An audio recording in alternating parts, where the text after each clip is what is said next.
This week on What's News, will the Walt Disney Company eventually own everything? Tim Burton's Wednesday. Cruella de Vil. If she doesn't scare you, no evil thing will. And finally, Zack Snyder's Justice League. Pause for anticipation? Question mark? There's only one place for the latest TV and film news, and it's all right here at the Culture Cave. Welcome to What's News, the show in which the Culture Cave crew take you through the biggest news in the world of TV and film. I'm Anthony, and I'm joined by my very good friend, Emmett. Say hi to the people, Emmett. Hello, this is my newscaster voice for news. Now, here at the Culture Cave, we don't want to just give you the news, we want to break down the news. So we'll be framing each piece of news as a question. Topic 1. Will Disney eventually own everything? Our first story comes to us from comicbook.com and Pirates and Princesses. And that's the news that Disney has regained the rights to many of their biggest superhero franchises from the streaming giant Netflix. An article from Brandon Davis from comicbook.com says, when Disney had revealed plans to launch their own streaming service, which would rival Netflix, Netflix cancelled all of the Marvel titles in a move which shocked fans of the successful properties. The rights to the characters remained with Netflix for 2 years after they were cancelled, and the window has now officially closed, meaning Jessica Jones and The Punisher are now eligible to be used by Marvel Studios. Alright, Emmett, first of all, what do we think of this news? Is it good news that Disney has these back again? I don't think it means that the actual TV shows are going to be there again, but I do think it means that we are going to see these characters in some form in the future. Well, to answer the first question that we began this with, yes, Disney is probably going to eventually own everything. That is just the nature of it. They're a giant and they're eating everything around them, and for good or for bad. And yes, I do think we're going to see these characters reappearing in stuff. Hopefully not recasted. It would be nice if we could keep a certain consistency between the shows and them appearing in other stuff. That would be great. Would love that. According to an article from Pirates and Princesses, apparently there is some word on the street, and that is how they phrase it, word on the street, that Charlie Cox, who plays Matt Murdock or Daredevil, will be in the next Spider-Man movie, which is going to be going into the multiverse. Yeah, I would be very interested in that because, again, I did really enjoy Charlie Cox's portrayal of Matt Murdock in the Daredevil show, which was, of the shows, the only one that one of the few, Jessica Jones also being one, that seemed to get at least a good bit of tie-up before the cancellation. Like, they both got their 3 seasons. I would like it if we could potentially, just for the sake of closure, go back to the well of Luke Cage and Iron Fist, and I still need to watch the first season. The Defenders. Yeah, just a little bit more tie-up for them, so we don't have, because we left on a lot of cliffhangers for both Luke Cage and Iron Fist. I would like to see those storylines like tied up. You know, it feels a wee bit weird to leave them just sort of hanging there. You know? Yeah, and that's the thing is, it is a profit comes over art, unfortunately, and for Netflix, when they heard that Disney were going to be launching Disney Plus, they immediately said, well, we're not going to help you build your brand even more, so we're just going to stop these now. Maybe a silly thing to do, because maybe Netflix could have made more money themselves by having those properties continue. But yeah, it is the way it is. There is some more news as well. It came out in January, but it adds to this question, is Disney going to own everything? It seems as if Disney is actually going to be going into the adult, sort of late teen adult stories and TVs and films more often these days. So they've announced that there's going to be a new channel coming to the Disney Plus app called the Star channel, and it's going to have a load of different properties that they own through various means, like, you know, they acquired Fox as being for one of them. So they're going to have a load of these new shows. So the shows that are coming to the Star, there's a few of them anyway. Up on the screen, I'll put all of them, but a few of them are Lost, 24, the X-Files, things like Desperate Housewives, Grey's Anatomy, Atlanta. Even the UK version of Star is going to have the Kardashians' new show. What do you think about this direction that Disney's taking? Well, obviously, I'm most excited for the Kardashians' new show, being a big Keeping Up with the Kardashians fan. I think Disney has the capacity, because Disney has had more adult directed stuff, usually under other companies that are owned by them rather than directly under the Disney brand. So like things like The Mandalorian we've already seen, like, you know, they have the capacity to not only tell engaging but like really visually stunning shows at the same time. So like, Also, there are mature themes. There's mature themes in The Mandalorian too. 100%. Even though we can say that it is marketed to, you know, all it's not really I wouldn't say it's marketed to like 5-year-old children like some other Star Wars stuff is, but it is marketed to children in a certain regard. So if you take that away, and we're looking at things like 24, that's having that coming from a Disney platform does seem different to me, and it is a step in a different direction for them. Yeah, no, it's definitely 24 with all of its scenes of torture and all of that, you know. Definitely outside of what we would usually consider the Disney brand, so a bit of a mix-up for them. But, you know, again, I think there's an opportunity there for them. We'll be talking probably later on about some of the films that Disney have upcoming, which seem to be focusing on darker themes. But, like, there's a lot of... They have a back catalogue of stuff which could potentially... see rise for possible original properties that could be expanded upon in a sort of a darker. We both are always interested in new properties, and I'm sure you would be interested to see Disney bring out a few new things themselves. You know, that's one of the questions I wanted to ask you. Does this mean, because Disney's going down this sort of different channel star within the Disney Plus app, which will be more adult centric? Do you believe that we're eventually going to see original Disney shows in the ilk of Netflix shows, for example, like a gritty crime drama, but from Disney? In the faraway fantasy kingdom, two detectives are solving crimes. Yeah. You know, I would be like, if they want to do that, like, I'm already on board with that. Like, it sounds like it could be fun. I feel like it would be the most missed opportunity over the last maybe decade if they didn't take this opportunity to maybe make some original shows as well. Like, they could maybe test the waters, because they're getting a lot of properties in.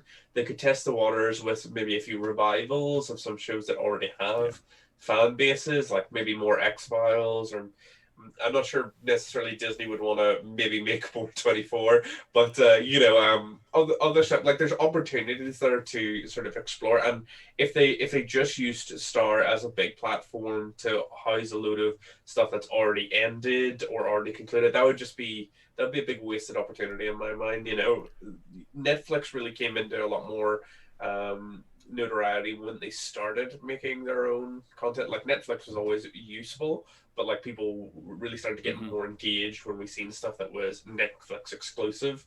And you know, I would agree with you. And to be honest with you, for me, most of the stuff that I watch on Netflix is Netflix original. So it's going to be really interesting to see where we go with Disney going forward. I would actually like to see that. Having said that, there is always that big moral, you know, question over you. Is it good that Disney is trending towards being a monopoly?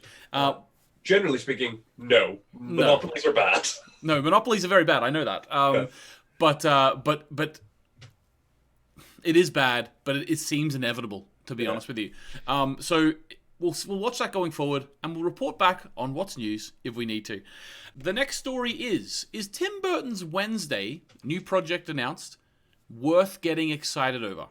So Tim Burton's films have been disappointing over the past few decades, to say the least. Gone are the days of the fantastic offerings such as Edward Scissorhands, Batman, and even Big Fish. The question is then, should we be excited for his next project, Wednesday, for Netflix?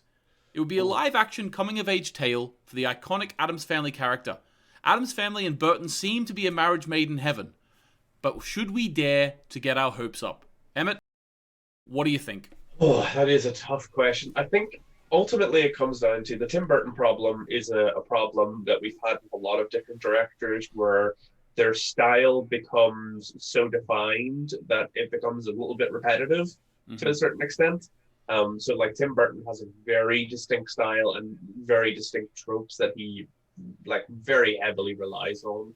And oftentimes a lot of actors that he, you know, constantly reuses. Not that I'm saying that there's anything wrong with that. It's just that eventually, you know, unless you're even big Tim Burton fans will start to get a little bit sick of it unless you can mix up the formula. Well, my wife Emo was one of the biggest Tim Burton fans there ever is, and she hasn't liked anything that he did since, I think, Sweeney Todd. So Sweeney Todd, and even I like Sweeney Todd personally. I'm a big lover of musicals too, but that already at Sweeney Todd, it was starting to be rocky. That was sort of a 50-50 film for people. That was the last one my wife really loved. but he's just not been on his game. Is it too much of the same? Has he lost his passion? I don't really know. But part of me still hopes that Wednesday, like the Addams Family, seems like a perfect match for him. Like the gothic tone, it's a coming of age story of which could be really interesting in terms of Wednesday, because we've seen maybe a little touch of that in terms of the characterization in Addams Family Values, where they go out into the world, into the summer camp, eat me, but. We have probably to focus on the character in its entirety and see a maybe older Wednesday as well. Does seem exciting. I don't know if I should be excited, but it does seem exciting. I know what you mean. Like Tim Burton's style seems perfect for the Addams Family. So, like even if Tim Burton just continues to be incredibly Tim Burton and not really get with the times, it sort of matches the aesthetic of like the Addams Family, who have this sort of air of always being locked in a decade past, if you know what I mean, with the way that they dress, the way that they speak in a lot of ways.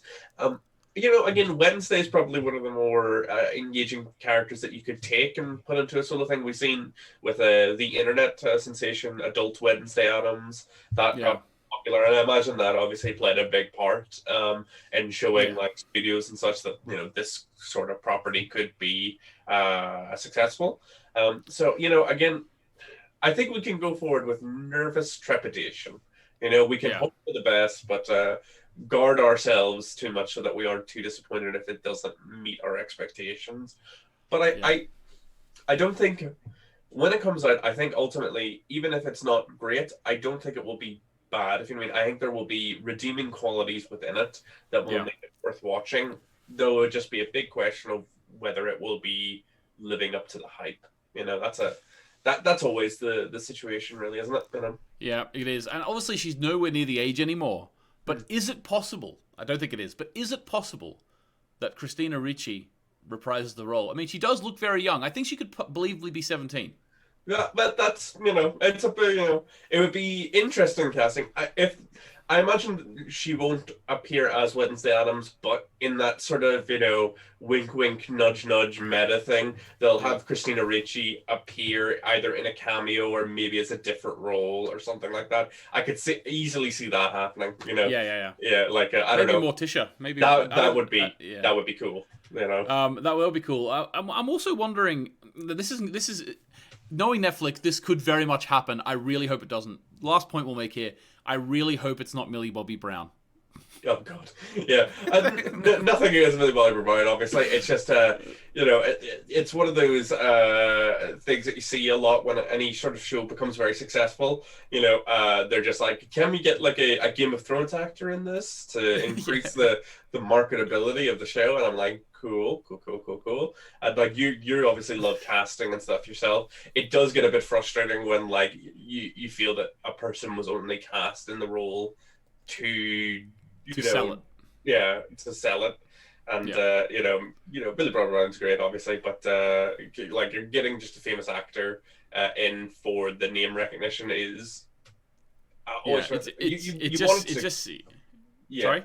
You want it to go to the person who fits the role best, Yeah, exactly. And it's a bit of a meme on Netflix, Netflix just seems to be always. There's my phone. Sorry. Don't worry. I'll cut that out. It's a bit of a meme on Netflix, I think. The fact that they've cast Millie Bobby Brown and everything. Yeah. But anyway, let's move on, and we're going to go to our third story. The third story is Cruella.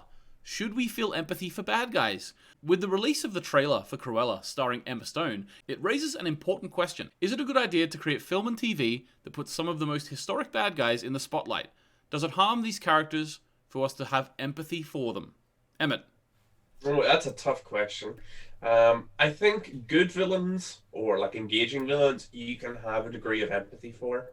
You can look into them and see that like at some point they might have been a good person or, not an evil person, but like maybe they're too far gone at this stage. I think there is something to be said for that. I would say that of the Disney live action remakes and stuff like that. I would say that the one that I find most engaging was Maleficent, or however we pronounce that. Maleficent. I never saw the first one. I saw the second one. I've seen the first one and the second one. I didn't really like the second one, to be honest with you. But... Well, I think the first one was better, but that's what I was more hoping to see more of in like Disney live actions, because you could just remake things like Beauty and the Beast in live action and add a few scenes and stuff, and that's grand. But like, if you're gonna like go through all that effort, I like the idea of like maybe exploring characters that weren't explored as much and showing a story from their perspective, and you know, getting an origin story for Cruella could be very interesting. How do you become Cruella de Vil? Like, how do you become like the most evil woman who's ever lived, etc.? You know, it's almost like the Joker version of Cruella,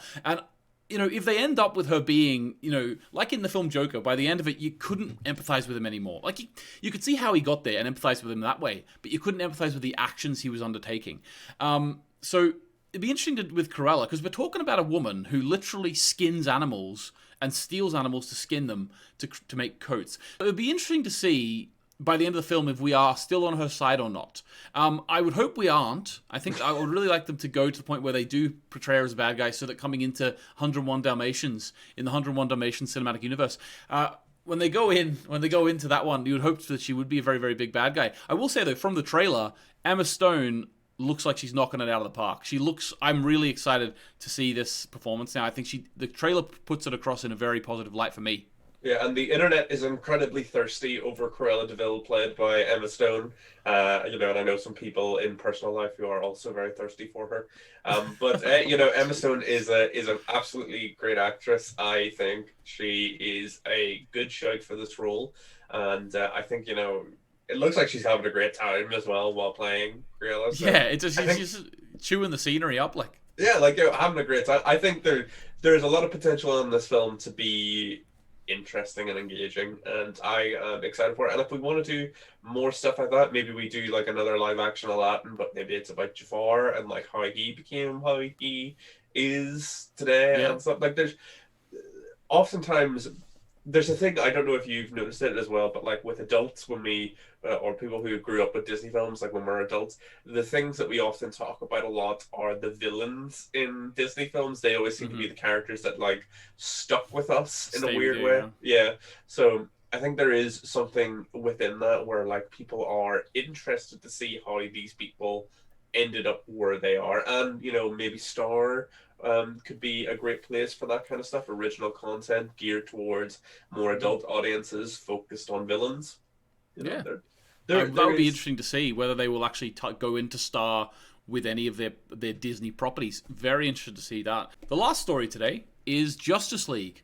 Why am I excited for a recut of one of the worst films of the decade? Emmett, should we be excited? See, I'm not I'm going to divide our audience here. I'm not the biggest Zack Snyder fan when it comes to his cinema. Not even just his Justice League related work, if you get me. Not necessarily the biggest fan of like his whole filmography. But at the same time, I find myself, at least from a film theory, you know, cinema goer sort of perspective, interested in how much seems different in this trailer. Like, it doesn't seem like, you know, obviously trailers can be very misleading. Maybe that's all the scenes that are different in the film and the rest of it's pretty the same. But like, just comparing it to the Justice League film that we actually got, it seems like a whole different movie, which is very interesting. Yeah, and I'll again divide the audience even further. I didn't hate the original Justice League film. I kind of enjoyed it, but I didn't like it.